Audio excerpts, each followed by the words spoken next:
I went and I auditioned again, and they said, we really love you. Did you have any experience with dubbing? And I said, no, but I'm really willing to learn. I would be happy to learn. And they cast me as Haruko in FLCL. And that was my very first anime role ever. I had done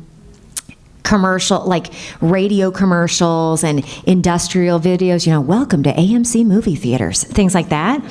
But it was my very first anime. And I knew a little bit what anime was. Like, I had watched some Aeon Flux, and I had watched this crazy thing called Dragon Ball Z. And I remember being, I think, in college, and I was like, I'm just going to watch until the end of this fight. And 8-9 hours later, into what I now know was a Dragon Ball Z marathon, I'm like, I don't think this fight is gonna end anytime soon. And if I want to stop to eat or go to the bathroom, perhaps I need, So I had a little bit of,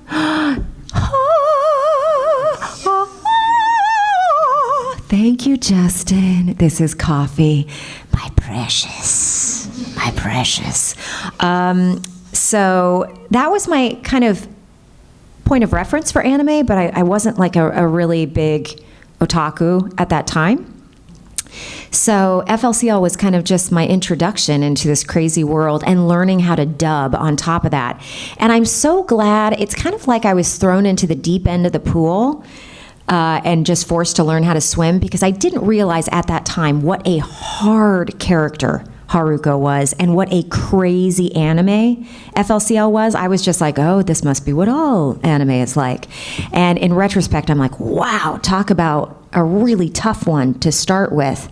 But after that, I was lucky enough, I started getting cast in Samurai Champloo and Witch Hunter Robin and later on Saber in the Fate series, and most recently Seiko in Dandadan.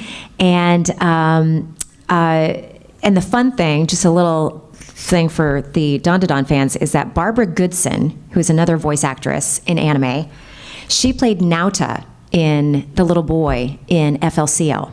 And now she plays Turbo Granny in Dandadan. So basically she has bookended my career so far in anime. She was in my very first anime and the most recent one. So we've gotten a little kind of emotional and texted a little bit about that's a kind of a special thing. And I think the world of her. So anyway, quick little wrap up. So, so I started getting all these roles in anime, and then started booking work in video games. And I'll let you guys do the IMDb thing so I sound less douchey trying to list off all my credits. But I've been lucky enough with video games to do a number of the Final Fantasy games. I was Vex in Skyrim, Katana and Melina in the last couple of Mortal Kombat games.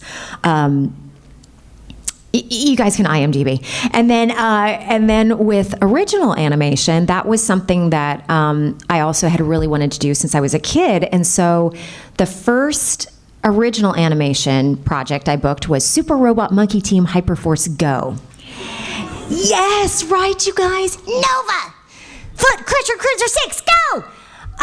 And the fun thing about that was that on anime. So the US animators that created that were really influenced by the anime style. And so when I showed up for the first recording session after getting cast for that part, I came in and one of the guys was wearing an FLCL t-shirt. And I was like, I hate to say this, but do you know that I was Haruko in that? And he was like, oh my, and his brain just like burst all over the floor. And he said, I was so influenced by that anime. So it's been so cool. I've been, doing this at least professionally in the LA, Kansas City scene for like 26, 27 years. I did a few things before that, but we'll say solidly for like 26 to 27 years. And it's been so cool over the years to see anime go from this really niche thing to something that you can now buy at Target. I mean, you've gone mainstream when you can buy, Naruto pajamas at Target. and to see so many US animators and creators being influenced by that art style and taking it into US cartoons. So it's been a really fun journey.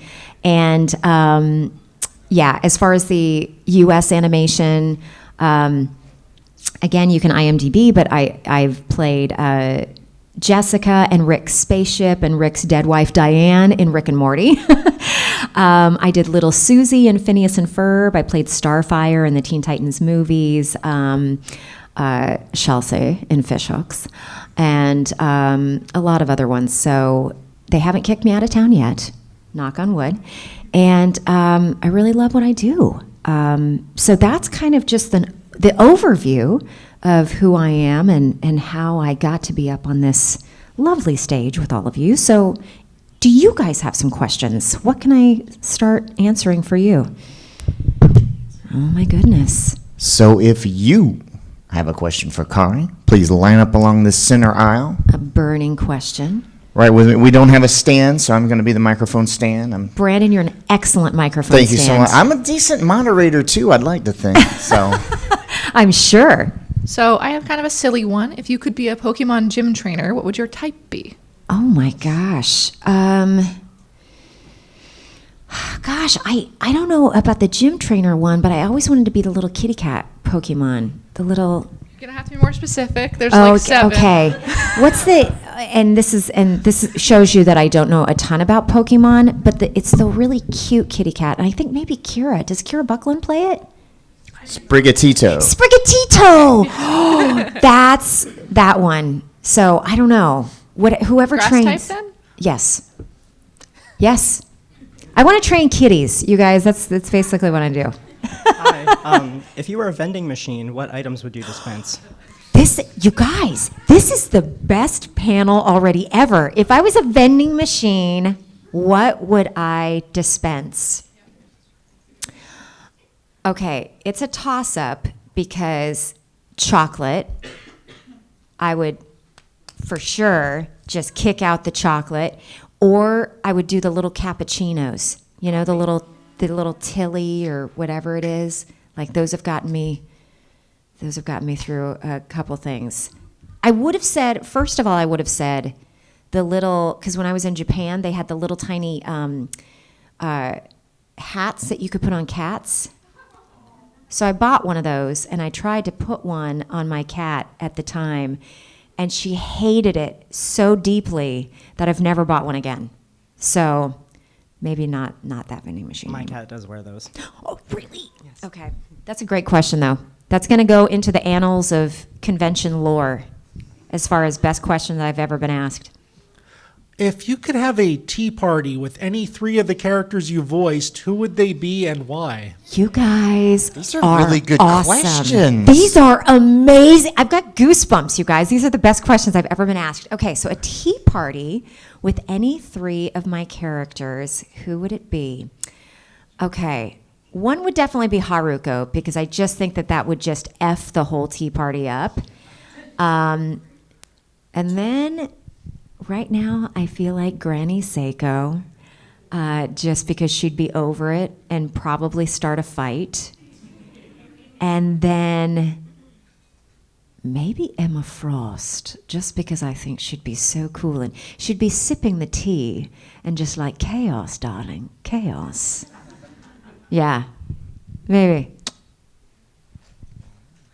Hi. Hi. I personally know you as Shannon from OKKO. So you're a Lakewood loser. Excellent. I love it. Forever. Yay! So obviously Shannon is a villain, and then my dad knows you as Witch Hunter Robin. And I also know you a little bit as Fu, but I haven't finished Samurai Champloo. I will, I promise. That's okay. I love that you're starting it. And then you're Momo's grandma, Seiko. So do you prefer like villain characters, or do you prefer voicing like nicer characters? And I know that Seiko's kind of in the middle because she's technically good, but she's like not nice necessarily. Well, here's the... Villains are always more fun, you guys. Villains are always more fun to play. But here's the sad thing. They're in less episodes. So when you get cast as the hero, you're like, well, there's a pretty good chance I'm going to be in every episode of this show or a lot more. Whereas the villains, you come in, depending on how long you survive in something, but you have a whole lot of fun while you're doing it. So, yeah, as far as which one's more fun, perhaps the morally ambiguous characters.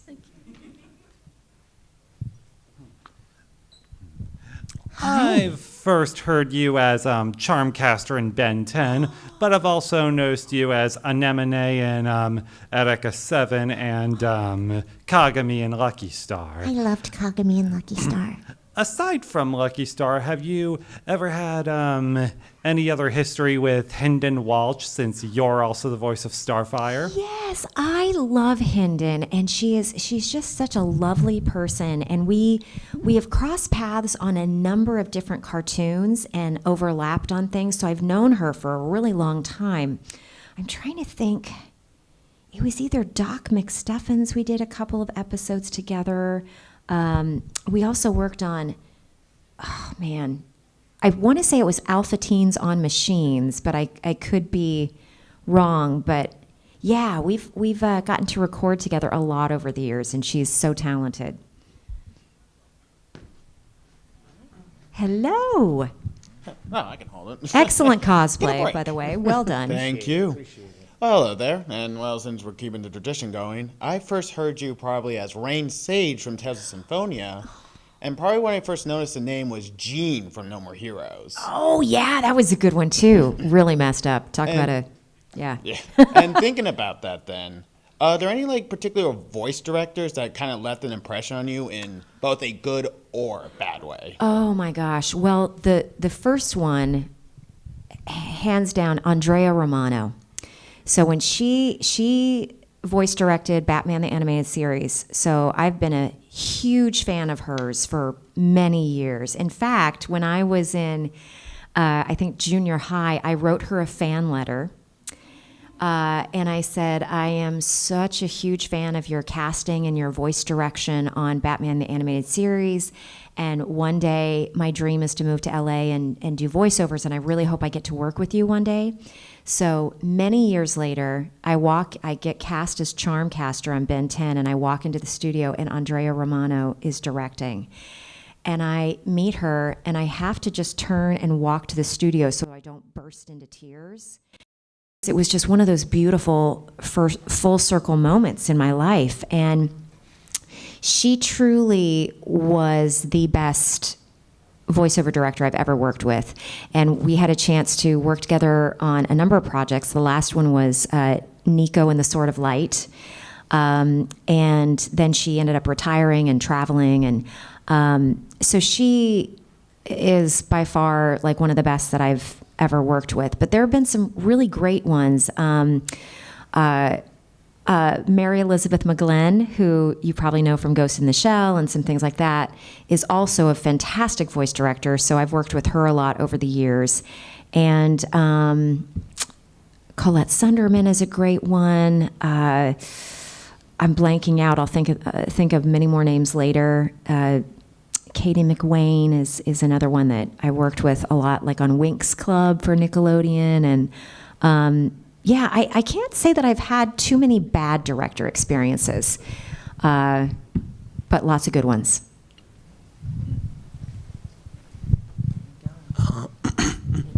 Oh my God, sorry. That's okay. I first heard you as Haruko in Fully Cooley.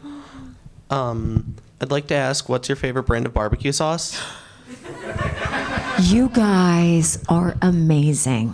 I just, hands down, I want this, if Justin is around and taking any sort of picture. Hi, Justin, I just want it stated for the record that these are the best questions I've ever asked. Yeah. That's my friend Justin back there. Anyway, so this is a hard one because I am from Kansas and I spent time in Kansas City and we're big on our barbecue. So Arthur Bryant's is really good. Gates barbecue sauce is really good. And I will say that my favorite place for burnt ends, which I love, is Jack Stack's in Kansas City. So if any of you guys ever go to Kansas City and want some really good burnt ends, there's a place called Jack Stack's. And just prepare for meat sweats, because you'll eat so much meat that you'll just be like sweating and regretting your life choices later, but it will be totally worth it. So.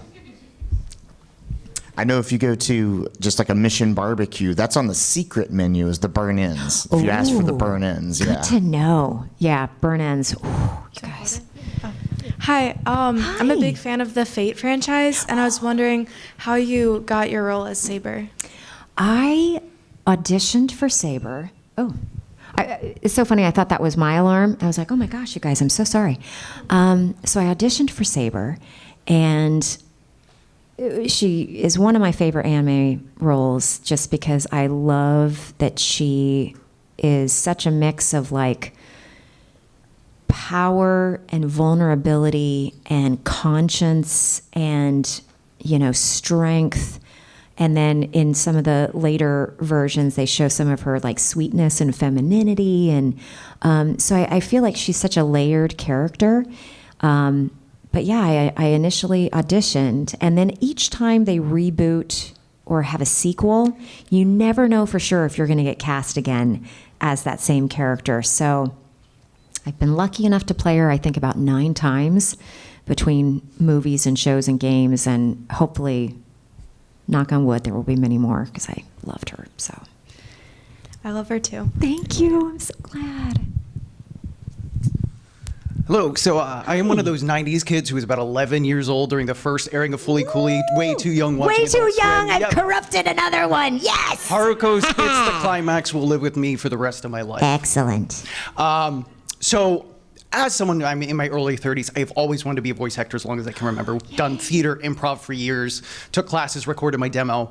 But I, admittedly, especially after the pandemic, am a little discouraged. I feel like breaking into the industry is really a younger person's game. It's really about like social media, having that kind of presence. So I'm just curious to hear your thoughts on kind of starting a little later than you would have liked and kind of overcoming obstacles or what the state of the industry is like. in that regard. Right. Great question. First of all, I want to commend you because a lot of things that you're already doing, the theater training, the improv training, all of those things are going to help you a lot. So you're already ahead of the game by training. The good and bad thing is that with COVID, before COVID hit, we recorded as a cast a lot, not with anime, because anime you're syncing up to picture.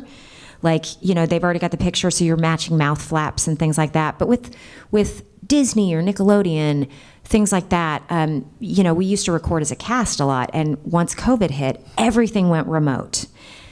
So the cool thing about that is that you can be anywhere in the country now with a good setup and have possibly the same opportunities as someone in LA and New York. The bad thing is anyone from anywhere in the country. So whereas there might have been this pool of talent, now there's this pool of talent that casting people can choose from, right? So a couple of things that I would just say are you got to be persistent. Persistent. I mean, we did a panel yesterday and somebody was asking us what the ratio of auditions was. And honestly, if you're booking like 1 in 100 auditions, you're doing well. Like you're doing really well. So that's the one thing I would say. And you've got to, I'm going to say this, but I want you to put it in the back of your mind, but not focus on it.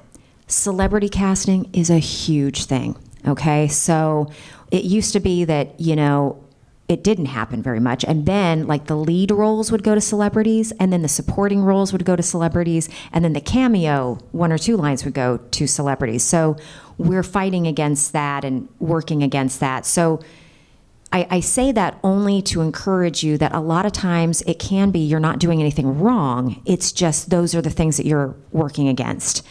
The other thing, we've had a couple of strikes over the last number of years. We had, and we're still right now, you guys, in an interactive strike.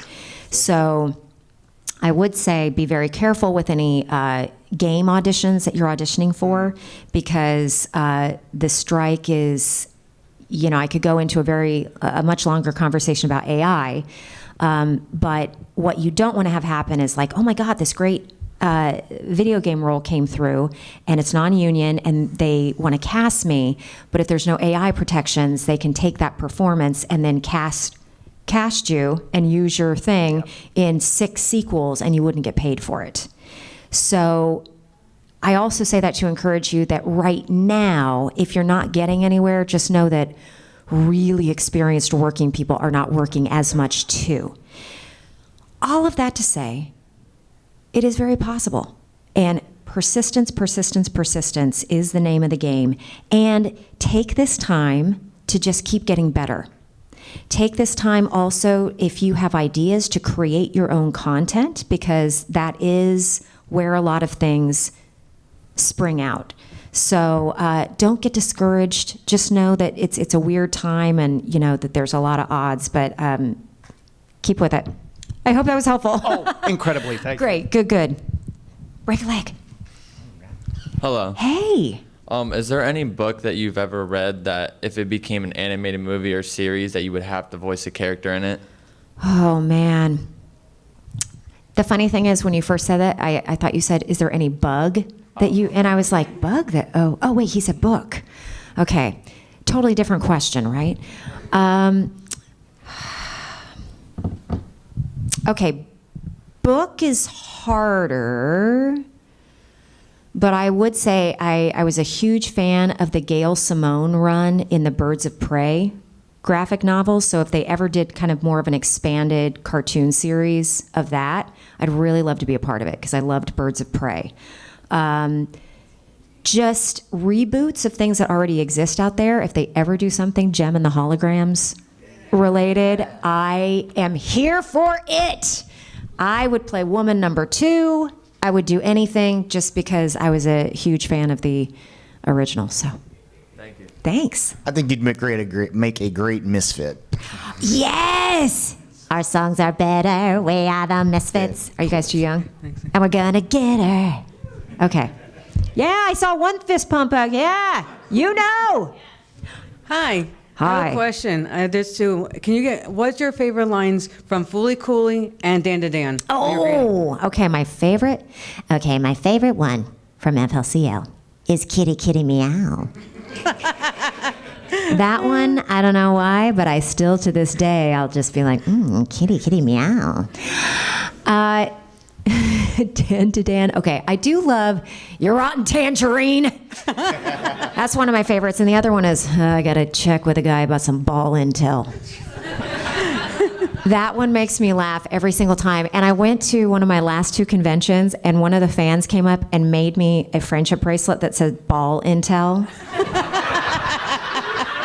And it's one of my favorite things I've ever been gifted. So, yeah. Thank you. Ball intel, you guys. Although I got one at this convention that said Hot Granny Gang. Nice. And I feel like that needs to be a thing, right? That needs to be a thing. So we're about halfway through our panel right now. So guys, if you guys have any more questions, if you've been up here before and you have another question, like I said, we've still got time if you'd like to re-line up. While you guys are doing that, I did have a question sheet for Kari. Hit me with a couple. But there is one I definitely wanted to ask. Ooh. But if you'd like a couple, I'd be more than happy to ask you a question. Hit me with a couple. I'm caffeinated and I'm ready to go. What was the audition process like for Dandadan, and how did you find your voice for Seiko? You know, so this is interesting. I auditioned for Turbo Granny. So you know that Barbara Goodson plays, and we're not like it's Turbo. Here's what I'm going to say. Turbo Granny, as any of you that have watched the show knows, is very R-rated. And so I'm auditioning for this, and I'm like, wow, this is a spicy show. But I auditioned for it, and I got this note from the people casting it that were like, well, we're going with somebody else for Turbo Granny, but we think Kari might be a good fit for the other Granny, who's more of the sexy Granny. And so then I did a read for that, and they liked it. So, and And I'm looking at the picture and I'm like, she doesn't look like a grandma. Okay, No. all right. No. But then as we started recording it, that turned out to be the joke and everything. So yeah, that's my little story about that actually I was up for Turbo Granny. But I'm so thrilled that Barbara Goodson got it because she kills it, you guys. She knocks it out of the park. So it worked out well. And I'm bringing sexy back with the grannies. I personally don't think that granny is a great term because the information from the manga said she's like actually in her 50s. So it's like, it's not something you would associate. 50s, you don't associate it with, some are, but most aren't. Well, here's the funny thing. Okay, so I am not in my 50s, but I went to get my nails. I've got a little boy, and I went to get my nails done, and they were doing my nails when I was pregnant, and then I had my baby and stuff like that. And there was this young gal doing my nails, and she was like, "Oh, so you had the baby?" And I said, "Yeah, And somehow my age came up, and she's like. And she has a kid. She's got a little boy as well. And my age came up, and she's just like, "You're my mom's age." And I'm getting my nails done, and I'm like, wah, wah, wah, wah. But then I thought to myself, oh my gosh, I could be a sexy granny. Like, I legit could be a sexy granny right now. And there was something kind of empowering about that. So I just kind of was like, yeah. So. All right, I've got one more out of that sheet really briefly. What was the most fun and interesting part about portraying Seiko in the show? First of all, she is the most fun I've had with an anime character in a really long time. I just love playing her. And the great thing is that she's so, I don't know, there's something about her that feels so modern and just kind of like over it. So a lot of times with, not that there's anything wrong with it, but there's kind of like the archetypes in anime. Like there's a really cute young girl, and there's the villainous, blah, blah, blah. And Seiko just feels very different to me. Like she feels very unique, and just, I hadn't seen a character like her in a while. So there was something kind of a modern sensibility about her humor and some of the comedy with the show. And Alex Von David is the director, and he's been really great during the recording process as far as if I'm like, okay, listen, I really care about this, so I really want to do another take because I think I can get the timing just a little bit better on that, or I think I can get the humor just a little bit better. So it's been a very collaborative process, and we know that we've gotten it right if I make Alex laugh. So, so it's just been a blast. If I'm not mistaken, you voiced Ariel in Robotech Shadow Chronicles. Yes, oh my gosh, yeah, blast from the past. And you were sort of taking over the role from Melanie McQueen, who largely retired from voice acting. What was it like kind of stepping into a role that someone else originated like that? Yeah, I mean, over the years, that does happen in voiceover sometime, that you're kind of taking on the mantle from someone else. The big thing I remember about that project is that Robotech was such a OG, groundbreaking anime franchise. Like that was before anime was a thing. Some of those original voice actors that were doing that was one of the very first series. I mean, that one and Speed Racer are kind of the earliest ones that I can kind of think of. So there was a feeling of really wanting to honor it and do it justice because it was such a historic part of anime history. So I was just kind of trying to do my best to. They didn't really play a lot and say, "Oh, voice match her directly." There wasn't really. They didn't do that so much. But trying to honor the franchise, there was definitely that spirit. Thank you. Hi. The chords, I need a little give on the chords, so we're stepping up a little bit. Are there any series like really obscure that would probably never get voiced that you'd like to voice a character from? Something like Homestuck or... I feel like you guys know the really, really obscure things more than I do, because the things that I know about are usually ones that are a little bit more in the popular culture. Bless you. You're beautiful. Isn't that fun? Like whenever I'm sorry, as my ADD is just like, but whenever I had a friend that when you would sneeze, they would say, "You're beautiful." And it's just so much more fun than "bless you." So anyway, so yeah, I can't think of something that's super obscure. Yeah, I can't think of anything right offhand, other than the Jim and the Holograms and stuff like that. If you could be isekai'd into the main character role of any of your animes you voiced, which one would give you the best survival rate? Oh my gosh, you are too smart for me. This is the second way too smart question that you've asked for me. Okay, break it down for me. Talk to me like I'm a baby otaku with the question. So if you could get put into the show as the main character for any of your, like as Emiya for Fate, or as I'm sorry, I'm really only familiar with Fate. No, that's great. So another like main which one character. would give you the best survival rate, do you think? Survival rate. So like if you were put into the Holy Grail War. Right. I mean, shoot. I mean, because with the Fate series, I think my best survival rate would be with Saber. Now, if I wanted to just go very dark and like who I'd want to just play that's not Saber, I mean, Castor, there's something really delicious about that. I'm trying to think of if there's anybody else that I'm just right offhand. Archer. Yeah, this is going to be something that I'm going to be thinking about. I'm going to have the perfect answer for you at about 10:30 p.m., not in this time zone. I'm going to be thinking about this way too long. Okay, I'm going to keep thinking on it, and if I think of it, I'm just going to shout it out to you as the questions keep going. Hello. Hi. Hi. I had a chance to talk to you at your table yesterday a little bit about Witch Hunter Robin. And I remember your hat, yes, by the way. Thank you for that. I was just wondering, since Witch Hunter Robin is a little bit difficult to find, like more generally, how does it feel to have work that you're proud of and that you put yourself into, and then not have it possibly be readily available to point out to people, especially since that seems like it might be more of an ongoing issue going on? Oh, you know what?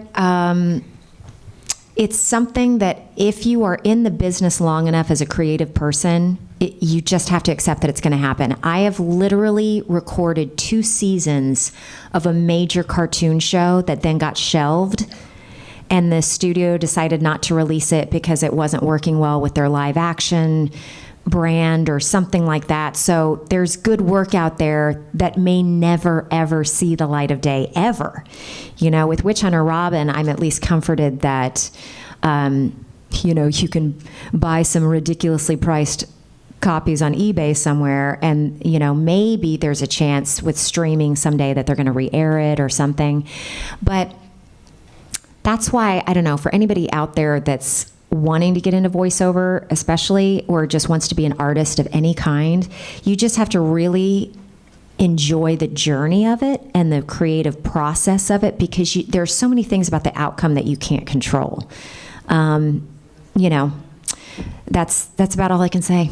Yeah. Thank you. Enjoy the journey. That actually goes for a lot of things in life, you guys. So time for another break. Hey, thinking about some of the past conversations, especially like the Dragon Ball story about this digging a rabbit hole, and then to the monkey Hyperforce, with knowing like what all these guys were inspired by. Yeah. Were there ever moments when you found out inspirations for things you worked for and just led to rabbit hole situations?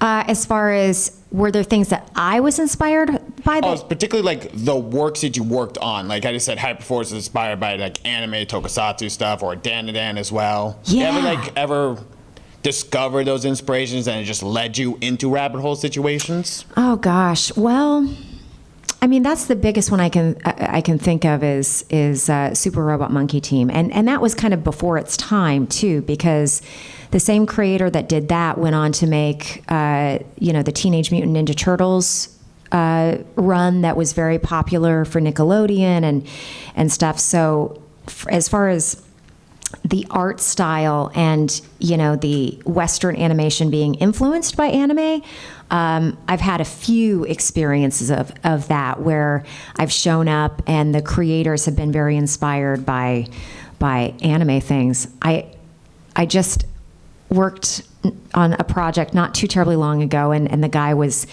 it turned out that he was a big Dandadan fan, and I was like, oh, you jokester, thank you, and he's like, what? And I said, well, I play the sexy granny on that. And he's like, what?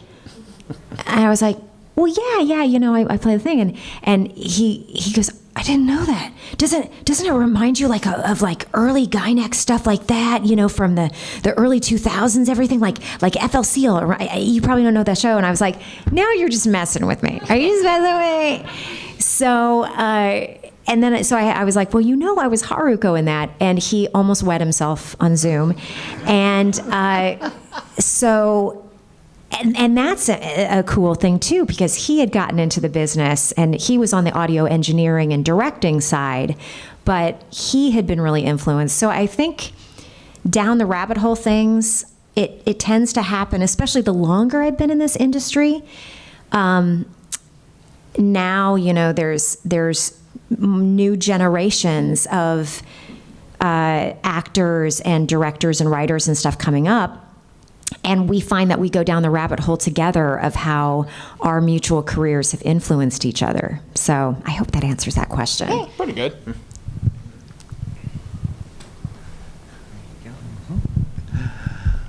Which character did you have the most fun voicing? Oh, that's such a hard question. It's like trying to pick your children. Yeah, please no one ask me what my favorite character is, because I can never answer that question. It's too hard. It's like whatever I'm working on right now, that's my favorite. But as far as having the most fun voicing, I'm having a lot of fun with Dandadan right now. Having a great time with that. Pre-pandemic, we got to record as a cast a lot, so there were shows that I just had a lot of fun recording. I had a great time with the last season of Fairly Odd Parents because we all got to record as a cast. So, it was just like this well-oiled comedy machine of just like, blah, blah, blah, blah, blah, blah. It was an incredible experience. Yeah, it was Chloe on that one. So those were all amazing. But even if you're working on a really crappy show, sometimes it can be a really fun recording experience. There is one anime show that I will never name that was the worst show that I've ever worked on, and I am disgusted by it because it was just like the dumbest female characters and everything I hate about like dumb female tropes. And yet, the person that directed it, we bonded over how much we hated the show. And she is now one of my very best friends. And so even if it's not a great project, the experience of working on the show can be really, really wonderful. So. Yeah, even with Bunsen as a beast. I loved that one too, actually, that we recorded as a cast. Hi. Who's your favorite X-Men? Oh. Okay. I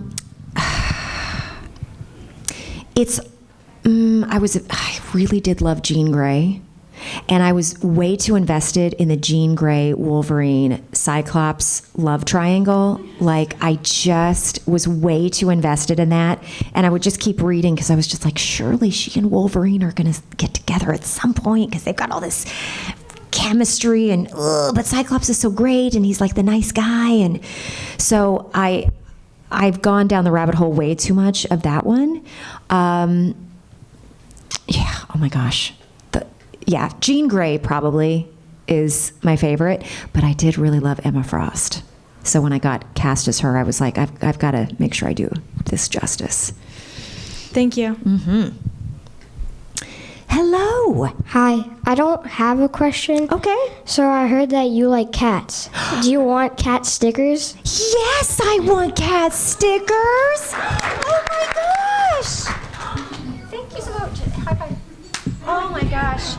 You guys, okay, first of all, these cat stickers are amazing. There's one with a cat and a knife in its mouth that I I love this. Thank you. Yeah, that one's going on my shirt. You guys don't understand how much I love cats. I just lost one of my 3 babies last week. And she was my black cat. So this is also very, very special. So I'm going to try not to get emotional about that. But I do support a lot of animal rescue charities and stuff like that. So just know that a little portion of anything that you guys get signed this weekend is going to charity. And one of them is like Kitty Bungalow in LA. So so this is very special. And I'm going to try not to cry. Yay. So this might be a hard question, but what would your theme song be? Oh, what would my theme song be? What would my theme song be? Okay, so I do this show on Disney Junior called Super Kitties, which kitty cats and superheroes. It's like the most amazing. It's like somebody crawled into my brain and my heart and was like, let's make the perfect show for you. And they do these musical stings, right? So like I play Granny Katerina is one of my characters. And so she'll pop up on screen and they'll be like, Granny Katerina, pow! And so I just want in my life to enter a room and have a musical sting like that happen. And the other one that I always think about is Chelsea from Fish Hooks. They'd have her pop up on screen and it'd go, come on! And she'd be like that. So I don't know if I'd have a theme song, but I would have musical stings every time I entered a room. Quick aside to show my age again, but shout out to Barbara Goodson with the name drop, says Rita Repulsa in Power Rangers is another voice of my childhood. Right? Barbra's the goat. I love how you keep like saying the age thing, and I'm like 100 years older than you, so it's like, yes, young one, tell me more. But mentioning your childhood love of cartoons, would you say there's any specific shows, characters, or actors that really informed your sensibilities as a performer? That's a great question. So I know that the first thing that came on my radar were the Disney princess movies, you know, Snow White, Sleeping Beauty, Cinderella. So those movies were very instrumental in inspiring me. When the first time like voice actors started coming on my radar, Jodie Benson in The Little Mermaid and Paige O'Hara in Beauty and the Beast were like 2 early influences. But then I remember June Foray is a classic, like a legend who has now passed away, and she was kind of like one of those. She's the kind of person that I want to have that sort of career. You know, she was working up until the day she passed in her 90s. She won an Emmy in her 90s, so she was a big inspiration. And then I've been really inspired by some of my contemporaries, Tom Kenny, that plays SpongeBob, and Dee Bradley Baker, that plays Klaus, the American Dad Fish. Their work has really inspired me, and as human beings, we've become friends, and they've really inspired me, just the kind of character that they have in their lives. So, yeah, I would say those are some folks. A few of many. Thank you. Hi. Hello. I've been very curious since the misheard question earlier in the panel. What bug would you voice? I love that this is coming back around. You guys are the best. It just stuck in my brain. I'm like, okay, I should come up and ask. Oh my gosh. Okay. It's like the DVD logo. I'm like, okay, it won't leave me alone. Okay, so there's a book that my little guy is obsessed with, and it's called Slug in Love. Oh. Now, I really recommend this for you guys if you're into children's books at all, because you can read it in many layered ways, and you can define for yourself what kind of bug Doug falls in love with. And he meets a snail named Gail. She is icky, yucky, sticky, mucky. And things do not work out with her and Doug. But she's a little snail with like the little retro glasses on. And man, there is a part of me that wants to animate that book so badly. You do have the clout. You could get it. You could get it off the ground. I could possibly, but Slug and Love, snail named Gail. Yeah. Thank you. She's fierce. Hi. Hi. Love your hat, by the way. Such a cute. Thank you. Mine's more of an acting question. Hit me. Do you think a lot about the background of your characters before you find the voice for it? And then when you're working on more than one project, how do you kind of get yourself into the right headspace for the booth you're going into? Okay, so great questions. A couple things I will say. Voice-wise, we can do a number of different projects in the same day. So you almost always have your audio engineer save a couple of lines of your character, and we kind of call them trigger lines, because usually when you hear that line, that, at least for me and for a lot of actors, helps snap you into the world of the character. I did a more obscure anime, which I loved, called Last Exile. If you guys haven't seen it, it's a steampunk kind of apocalypse one, sort of, and it's a beautiful story. But my reference line for that would be, "Screw your stupid chivalry, screw it!" And every time I would hear that line, like instantly, I was like, oh, I remember who Lavi is. I remember what her stakes are. I remember what she's fighting for. And it would just click you right in. As far as researching the character and kind of figuring out what you're going to do for it, it always depends on how much information you're given from the team. Like sometimes if it's something that exists in source material, like Emma Frost, I can do research and go back and read a bunch of graphic novels for research. But then you can kind of, or if it's based on a book, or if it's based on a manga or something like that, we can do our homework. If it's something from the ground up, if it's a new project, then I love the collaborative process with the director and the producers and the creators. So you're building it with them. And a lot of times you as an actor bring things that they go, maybe that's a catchphrase for the character, or yes, she's a little bit more vulnerable in these situations, and so we're going to use that to influence her character down the line. So in those cases, you kind of build it together, which is a beautiful thing. Awesome. Yeah, thanks. We might have one more behind you, Brandon. Oh, good. Come on up. Oh, we might have two more. We have a little under 10 minutes left, so it could probably take about 3 more questions if anyone else wants to come up. I had some stuff they gave me for filler, but I would honestly rather have you guys Q&A.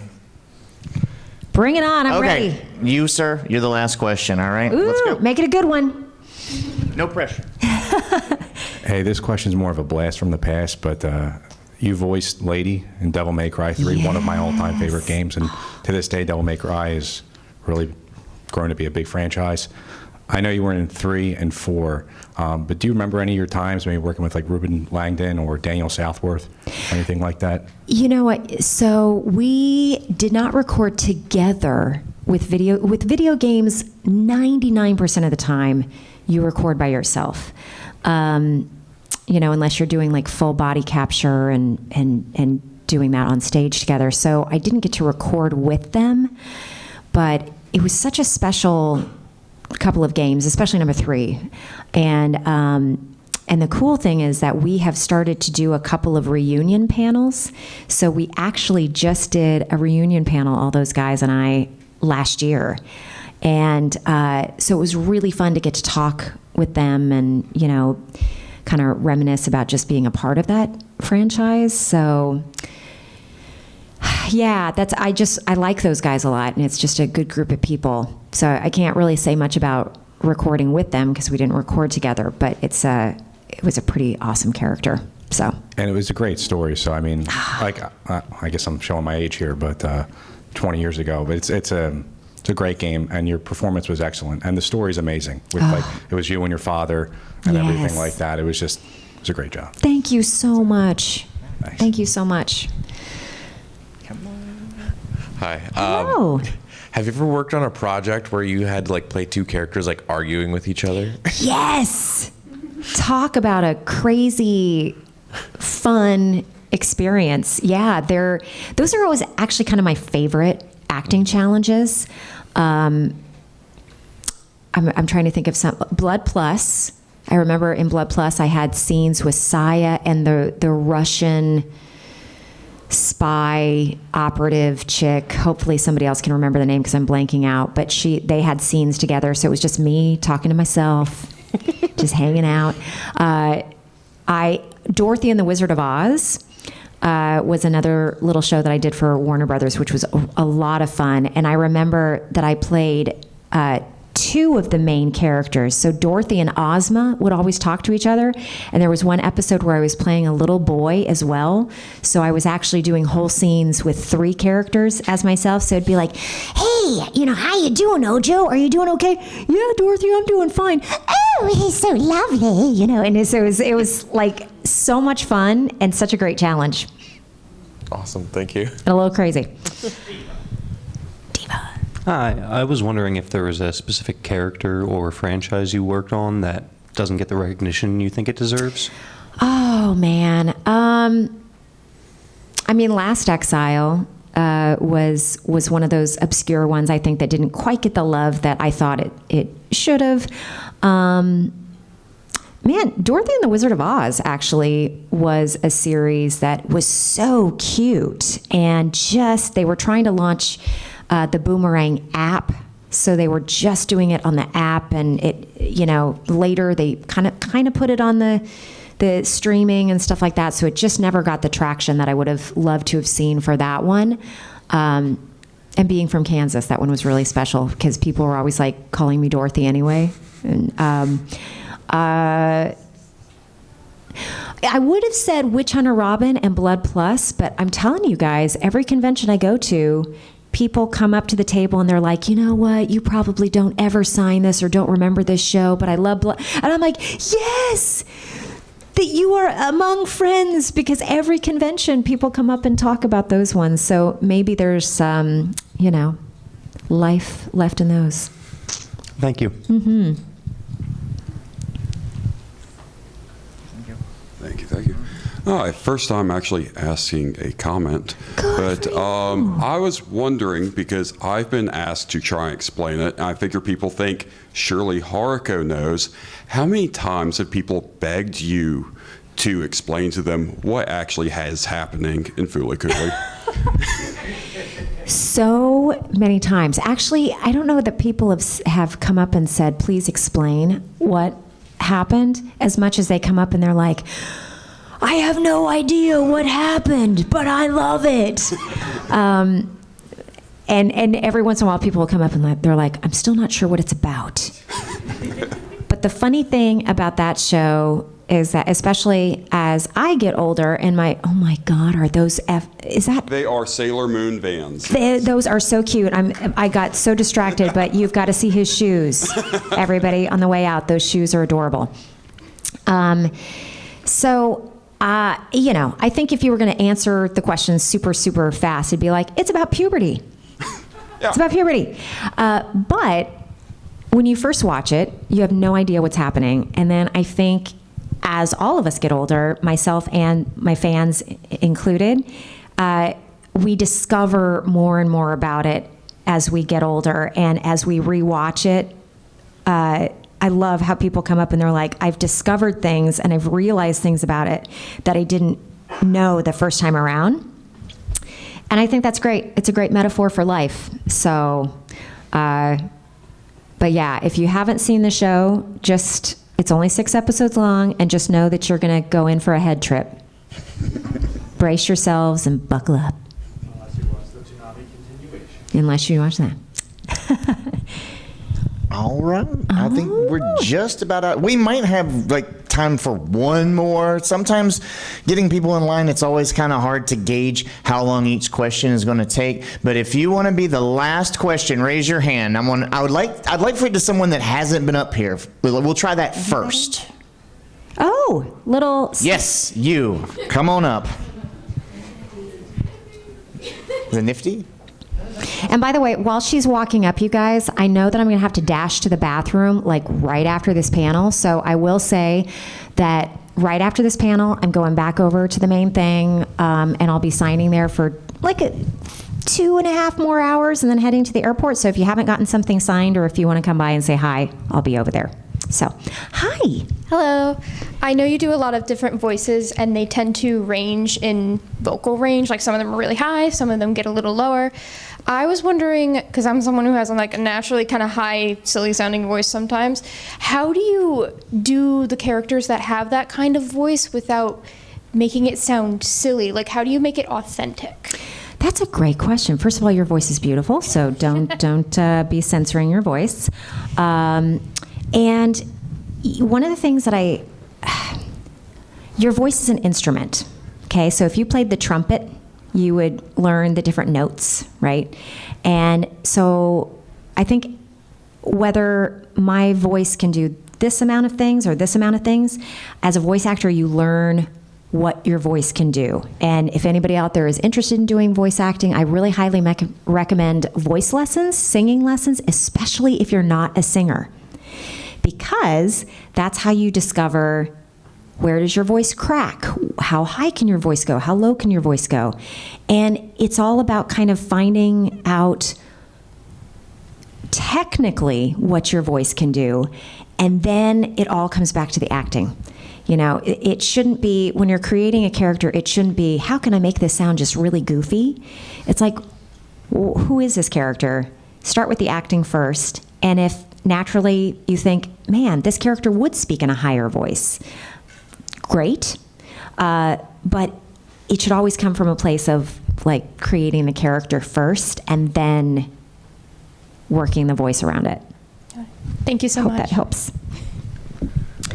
All right, thank you. guys. Thank you guys so much for coming out today, especially this early in the morning. Yeah, you guys, thank you so much. I know there's a lot going on that you could do, and like I said, I'm going to go back over to where I have no sense of direction, but you know, where the signing tables are at the other place, and come on over and say hi. I'll be here for a few more hours. That's going to be the Marriott Freedom Hall A. We are in the back of the dealer's room, the exhibition hall. Come see us. Yay.